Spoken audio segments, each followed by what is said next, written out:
बेटियां घर की लक्ष्मी होती है। सौभाग्य के लिए बेटियों का नाम लिया जाता है। और जब बेटियां तरक्की कर जाएं, कुछ ऐसी चीज़ ऐसे मुकाम पर कामयाब हो जाए, तो पूरे समाज के लिए, पूरे ज़िले के लिए और पूरे कौम के लिए एक नाम रोशन करने का काम करती हैं हमारी बेटियां। आज मुजफ्फरपुर की एक बेटी के साथ हम हैं और इन्होंने अपने परिवार के साथ साथ समाज, मुजफ्फरपुर और बिहार का नाम रोशन किया है। बीपीएससी की परीक्षा में इन्होंने सहायक अभियोजन पदाधिकारी के पद पर सफल हुई हैं और परीक्षा पास कर लिया है बीपीएससी का। तो सबसे पहले हम आपको और आपके तमाम परिवार के लोगों को मुबारकबाद देंगे। Thank you so much. सबसे पहले हम ये जानना चाहेंगे, उज़्मा फ़ातिमा इनका नाम है और मध्यम वर्गीय परिवार से आती हैं। दुख की बात कि जब इन्होंने एग्ज़ाम दिया था तब इनके पिता मौजूद थे, पिता गए थे एग्ज़ाम दिलवाने, और जब रिज़ल्ट आया है आज उस रिज़ल्ट को देखने के लिए वो मौजूद नहीं हैं। सफ़र की शुरुआत कहाँ से हुई? सब स्टार्टिंग हुआ 2020 में, जब ये वैकेंसी आउट हुई थी। उसी टाइम मेरा मतलब एकेडमिक ख़त्म हुआ था जस्ट। तो ये पहली वैकेंसी थी एकेडमिक के जस्ट बाद, तो फॉर्म फिल कर दिया। फिर फॉर्म फिल करने के बाद फिर धीरे धीरे तैयारी शुरू की। उसके बाद प्रीलिम्स क्वालिफाई हुआ। प्रीलिम्स क्वालिफाई करने के बाद मेंस की डेट आई, बट कुछ केसेस वेसेस हो गया तो काफ़ी लेट प्रोसेस हो गया। तो फिर नवंबर में फाइनली मेंस हुआ। उसका रिज़ल्ट सितंबर में अभी आया, तो वो भी क्वालिफाई था। फिर अक्टूबर में इंटरव्यू हुआ, तो लकीली उसमें भी हो गया एंड फाइनली अब सिलेक्शन हो चुका है। पापा गए थे मतलब आपका इंटरव्यू करवाने? नहीं नहीं। मेंस में गए थे, उसके बाद पापा चल बसे। उस समय क्या आपके साथ कैसा फील किया आपने?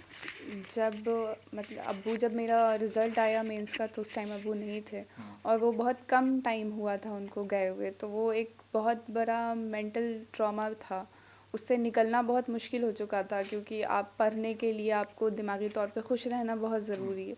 जब तक आप खुश नहीं रहोगे आप पढ़ नहीं पाओगे। तो खुश तो थे ही नहीं। तो एक चीज़ को, जो चीज़ एक बार समझ आ जाती थी, उसको समझने में 10 बार 12 बार रिपीटेड पढ़ना पड़ता था। तब जाके फिर समझ आ रहा था अच्छा ये भी है। पर वही था कि करना तो था, ऑप्शन था नहीं कि आप छोड़ सकते हो। अपॉर्चुनिटी बड़े मुश्किल से मिलती है। तो बस खुद को प्रिपेयर करके इंटरव्यू दिया। आज कैसा लग रहा है? आज पिताजी हैं नहीं, लेकिन उनके जो सपने थे उसको आपने पूरा कर दिया है। पूरा परिवार आप पर गौरवान्वित है। मुजफ्फरपुर का एक एक बंदा आज गौरवान्वित महसूस कर रहा है और इसीलिए हम भी आते हैं। जब पता चला कि उज़्मा ने कुछ अच्छा किया है, हमने आपका घर ढूंढा और यहाँ पर आए। सारे मीडिया के लोग आए थे, इनका इंटरव्यू लिया, क्योंकि ये बहुत बड़ी बात होती है कि कोई बेटी सक्सेसफुल होती है। ख़ास तौर पर बेटियों के लिए कुछ कहना चाहेंगी आप? हम जब भी औरतों की बात करते हैं, महिलाओं की बात करते हैं, तो उनके साथ एक वर्ड यूज़ कर देते हैं, दबी कुचली। तो दबी कुचली लड़कियों के लिए आप प्रोत्साहन बन रही हैं, आज आप सक्सेसफुल है, क्या कहेंगी? विमेन की हालत तो थोड़ी है ख़राब, बट इतनी भी नहीं है जितना ज़्यादा पोर्ट्रे करते हैं। क्योंकि हर चीज़ में अगर पॉपुलेशन देखा जाए तो 50-50% दोनों है, मेल और फीमेल। तो फीमेल का कंट्रीब्यूशन भी हर जगह 50-50% होना चाहिए। चाहे वो एजुकेशन हो, चाहे वो जॉब हो, चाहे वो स्किल्ड जॉब हो, कोई सी भी जॉब हो। तो अब ज़रूरी नहीं है कि हम वो मौका तलाश करें जहाँ पे 100% हमको सारी चीज़ें मिल रही हैं। कभी कभी थोड़ा भी मौका मिल रहा है तो कोशिश करना चाहिए कि उसकी उस मौके का पूरा इस्तेमाल करके और आगे बढ़ें। कब से तैयारी करनी चाहिए? जैसे आप आज सक्सेसफुल हैं, तो बीपीएससी कंप्लीट करना है किसी को, तो कब से, किस स्टैंडर्ड से दिमाग सेट हो जाना चाहिए कि हाँ भाई हमें बीपीएससी कंप्लीट करना है, उसके लिए प्रिपरेशन करना है? जब मेरे ख़्याल से जब आप कॉलेज में एंटर होते हो आफ्टर मतलब 12th, क्योंकि 12th तक इतनी समझ होती नहीं है इन सारी चीज़ों की। तो बेटर होता है कि जब हम फर्स्ट सेकेंड ईयर ख़त्म हो जाता है तब समझ आता है आप करियर भी कुछ है, इसके लिए कुछ करना चाहिए। तो जिस दिन रियलाइज़ हो जाए कि करियर भी कुछ है, उस दिन से ही लग जाना चाहिए। क्योंकि इसमें है कि हाँ, थोड़ा पहले से तो तैयारी करना पड़ता है, और कॉलेज टाइम में भी अगर आप थोड़ा सा फोकस्ड हो अपने क्लासेस में तो उससे भी काफ़ी हेल्प मिलता है, क्योंकि पढ़ी हुई चीज़ों को दोबारा पढ़ना ईजी हो जाता है। किस सब्जेक्ट पर फोकस किया था आपने? जो आज सक्सेसफुल है? एपीओ में एक जीएस का पेपर था और एक क्रिमिनल लॉ का पेपर था, तो मेरा दोनों को इक्वल वेटेज था, क्योंकि जो क्रिमिनल लॉ का पेपर था वो 150 मार्क्स का था और जीएस का 100 मार्क्स का था। तो दोनों पे ऑलमोस्ट इक्वल वेटेज था, क्योंकि दोनों को मिला के ही सिलेक्शन होना था। अगर एक पे ज़्यादा तवज्जो देते और एक पे कम देते तो शायद सिलेक्शन नहीं होता, तो मेरा इक्वल वेटेज दोनों पे था। अच्छा, लड़की होने का कुछ मतलब आपको लगा कभी कि हाँ लड़की हूँ तो इसका डर लगा, या समाज में उतना लड़कों के साथ हमें परस्पर नहीं देखा जाता, तो उसकी कमी कभी परिवार में समाज में कभी देखने को मिली? नहीं, मेरे साथ तो कभी ऐसा कुछ नहीं हुआ। मतलब मेरे घर वालों ने, इवन मेरे आसपास के लोगों ने हमेशा इक्वली ट्रीट किया। मतलब जितना भैया को उतना ही हमको, इवन हमको ज़्यादा मिला, भैया को कम मिला। ज़्यादा फ्रीडम हमको मिली थी, ज़्यादा पैम्परिंग हमको मिला था, तो हमको तो बहुत ज़्यादा भैया से मिला, इनको तो कुछ भी नहीं मिला मेरे वजह से। ये रियलिटी है। मेरे अब्बू ने हम दोनों बहनों को ज़्यादा दिया है, इवन भैया भी हम दोनों बहनों को अपने से ऊपर हमेशा रखते हैं। तो आई एम वेरी ब्लेस्ड कि मेरी फैमिली इतनी अच्छी है। तो देखिए भैया, परिवार के लोग सारे लोग हैं यहाँ पर, और भाई साहब आपसे भी बात करेंगे कि आज कितने प्राउड फील कर रहे हैं आपकी बहन आज इस मुकाम पर है। नेचुरल सी बात है कि प्राउड तो फील कर रहे हैं, और आगे भी करती रहे, ये तो शुरुआत है। अब मेरा मानना है कि कोई भी लड़की, मतलब स्पेशली फीमेल के लेकर के एक ना एक स्टीरियोटाइप बना हुआ है कि इसका एक सर्टेन एज हो जाता है, उसके बाद इसको आप शादी करा दो, शादी में खर्च वर्च कर दो, तुम्हारा यहाँ से निपटारा हो गया।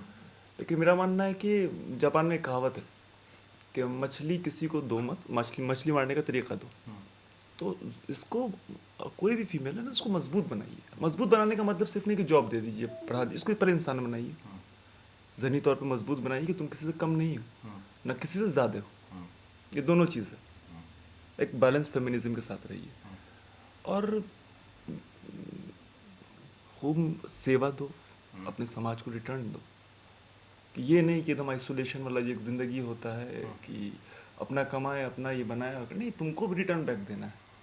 तुम भी सोचो, तुम इंसान हो, तो गर्व तो महसूस होगा ही। कानून के लिए आपको चुना गया है। कानून, कहते हैं कि कानून की रक्षा करना, उसको ठीक तरह से जजमेंट को लाना, ये बहुत चैलेंजिंग का काम हो जाता है। कभी कभी हम बहुत कहते हैं ना, मानसिक तौर पर परेशान हो जाते हैं कि इसमें क्या किया जाए। वो ऐसा सिचुएशन अगर आता है तो उसमें क्या करेंगे? हाँ, वो तो है कि मतलब लास्ट तक जस्टिस डिलीवर करवाना एक टफ़ काम होता है। माइन्यूटली सारी चीज़ों को देखना पड़ता है, क्योंकि कहीं आपकी गलती से ये ना हो कि कोई इनोसेंट है, उसको आपकी गलती से सज़ा हो जाए। तो ये है एक बहुत ही ज़्यादा रिस्पॉन्सिबिलिटी का काम है, क्योंकि एक प्रोसिक्यूशन ऑफिसर ही होता है जिसको ये काम दिया जाता है कि आपको बताना है कि इज़ हिज गिल्टी और नॉट गिल्टी। उसी बेसिस पे जज जो है वो फिर अपने जजमेंट देंगे। तो इट्स वेरी रिस्पॉन्सिबल वर्क।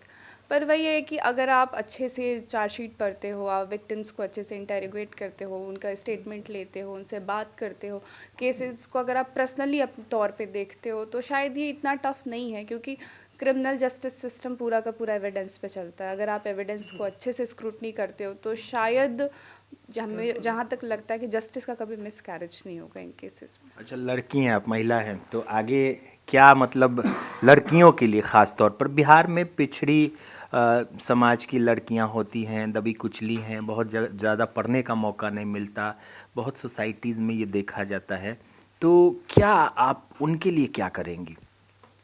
मेरा तो मतलब है कि अगर जो भी बच्चियां हैं जो पढ़ना चाहती हैं, बीइंग अ पब्लिक सर्वेंट, इतना, क्योंकि मेरा जो वो फील्ड है ये थोड़ा सा है कि आप कोर्ट तक ही कन्फाइंड रहोगे, बट फिर भी जहाँ मेरे पास काफ़ी विक्टिम्स आएंगी जो कि ज़्यादातर जो होते हैं वो पिछड़े वर्ग के ही आते हैं, तो है कि मेरा है कि हाँ, उनको मोटिवेट करना फॉर एजुकेशन। गवर्नमेंट की बहुत सारी स्कीम्स है जिसके तहत गरीब बच्चियों को पढ़ाई, कपड़ा, एजुकेशन, इवन हॉस्टल्स तक प्रोवाइड होता है, कस्तूरबा गांधी।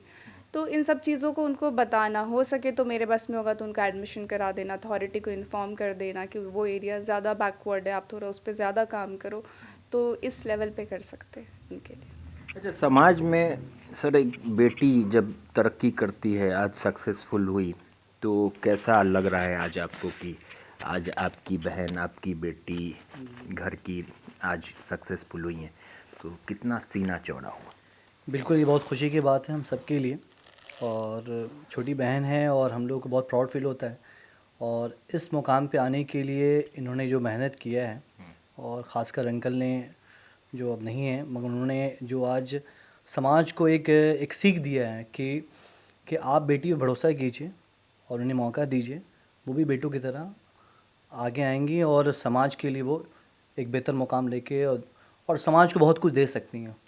तो ये सबकी खुशी की बात है और सबको सीखने की मौका मिल रहा है कि हमें बहन को, बेटी को मौका दिया जाए ताकि वो समाज के लिए, इस देश के लिए, अपनों के लिए वो खड़े रह सकें। बिल्कुल। और बेटी के बारे में मैं कुछ चीज़ें कहूँगा। मेरी भी एक 6 महीने की बेटी अभी हुई है मार्च में। तो जब वो पैदा उसने लिया तो मुझे बहुत खुशी हुई कि बेटी मिली तो बहुत कुछ मिल जाता है।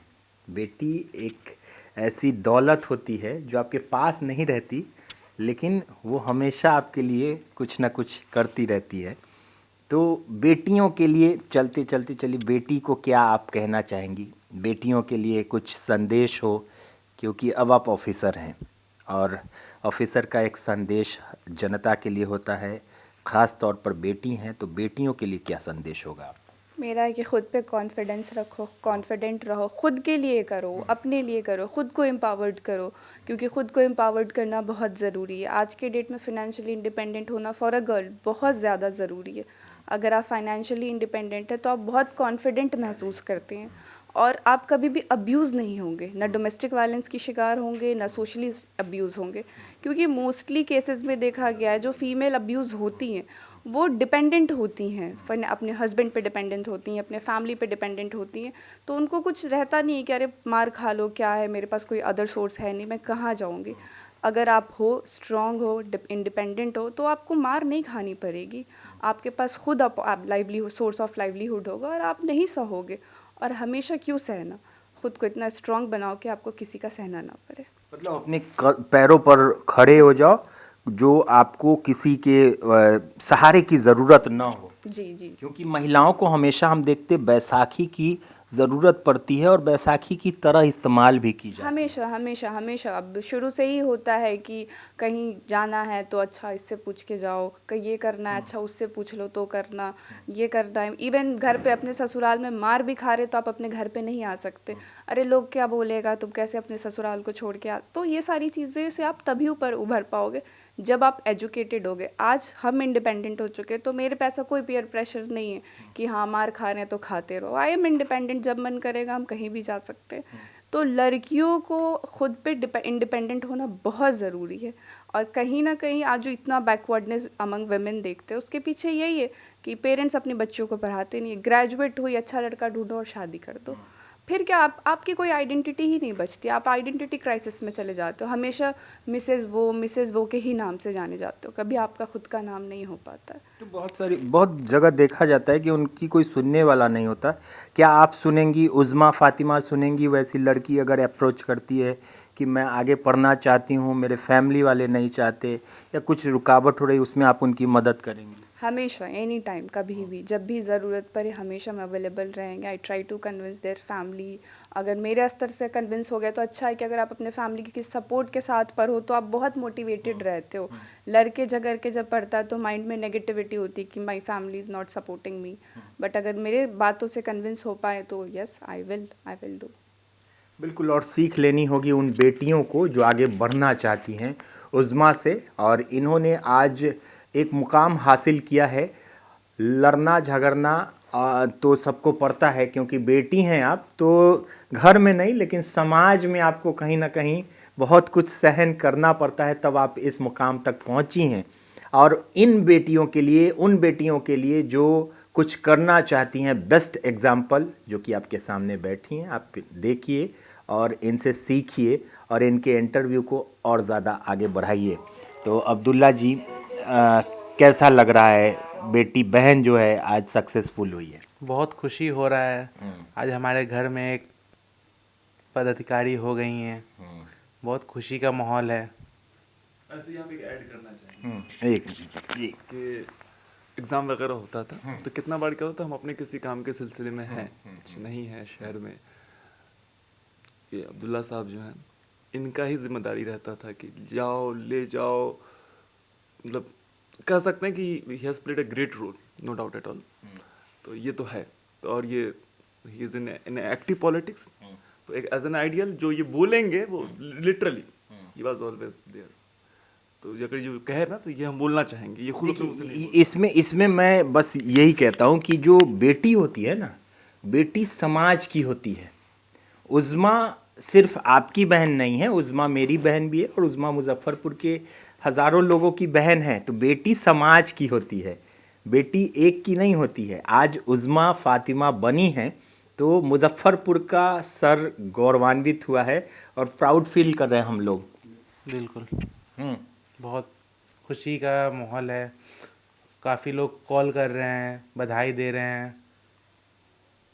बिल्कुल, और आप भी देखिए, सीखिए, और उन लड़कियों को, उन पेरेंट्स को देखना पड़ेगा, इनसे सीखना पड़ेगा। इनके जो पेरेंट्स रहे हैं, इनके भाई देखिए इतने सपोर्टिव हैं, इनसे सीखना पड़ेगा कि लड़की तभी बढ़ेगी जब घर का एक एक सदस्य, एक एक व्यक्ति उसका सपोर्ट करेगा। लड़की ज़रूर सक्सेसफुल होगी और उज़्मा फ़ातिमा की तरह आगे बढ़ेगी, और आप भी आगे बढ़ें। आपको एक बार बहुत बहुत शुभकामनाएं। आप पोस्टिंग आपकी हो तो फिर हम चाहेंगे कि आपका इंटरव्यू एक बार ज़रूर लें, और समाज के लिए हमेशा काम करते रहिए। आप पर लोगों ने विश्वास जता दिया है, आप अब सक्सेसफुल हो चुकी हैं, और आगे कुछ 2 लाइन कहते हुए आप सारे लोगों के लिए कुछ, क्योंकि आइडियल हो चुकी हैं आप, और अब तो आपको बोलना पड़ेगा। इसी दिन के लिए शायरी सिखा देते हैं। नहीं, हम इसी दिन के लिए उसको अपने सुनाते थे पोएट्री, कभी सुनी नहीं। आज अच्छा, आप ही बता दीजिए। मेरा भी तो चोरी क्या हुई पोएट्री रहता था, तो कॉपीराइट लग जाएगा। मेरी शायरी तो कुछ बिल्कुल ही वीक है, कुछ भी नहीं आती शायरी में। तो कुछ भी ऐसा मोटिवेशन कुछ भी बताओ। बस यही कहना चाहिए कि जितना हो सके उतना पढ़िए। सिर्फ जॉब पाने के लिए नहीं पढ़िए, खुद को इनलाइटेंड करने के लिए पढ़िए। और जॉब तो पढ़ाई का एक पार्ट होता है, बट पढ़ाई जो होता है वो इंसान को सच में एक इंसान बनाता है, और आपको एक सोशल बीइंग, ह्यूमन बीइंग से हटा के आपको एक सोशल बीइंग बनाता है। तो पढ़ना बहुत इंपॉर्टेंट है। हर फील्ड में पढ़िए, ज़रूरी नहीं आप एग्ज़ाम क्रैक कीजिए और ये कीजिए। आप मेडिकल में पढ़िए, इंजीनियरिंग में पढ़िए, जहाँ है आप जितना अच्छा कर सकते हैं उतना अच्छा करिए। बिल्कुल, और समाज की भलाई के लिए भी काम कीजिए, समाज के लिए काम कीजिए, क्योंकि समाज आपके साथ रहता है। आगे भी हम इसी तरह के सफलतापूर्ण स्टोरीज़ के साथ आपके साथ जुड़े रहेंगे। बने रहिए बिहार लाइव 9 के साथ। तब तक हमारे सहयोगी सुमन कुमार के साथ मुझे मुकेश चौरसिया को दीजिए इजाज़त। नमस्कार। अपने सपनों की आशिया को दे एक नई पहचान माँ भवानी डेकोर प्राइवेट लिमिटेड के साथ, जो है ऑथराइज्ड डिस्ट्रीब्यूटर ऑफ कजारिया। देश की मिट्टी से बनी टाइल से देश को बनाते हैं, और जहां मिलती है सभी प्रकार के Indian and imported granite, marble, sanitary एवं कोटा स्टोन का अनोखा एवं आकर्षक संग्रह। माँ भवानी डेकोर प्राइवेट लिमिटेड मतलब a complete floor solutions. New 0 mile Dadar road, Muzaffarpur. Call 9934753111।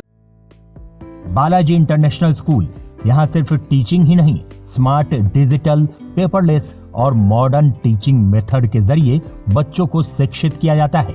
Balaji international school आपके बच्चों को भारी भरकम स्कूल बैग से मुक्ति देता है।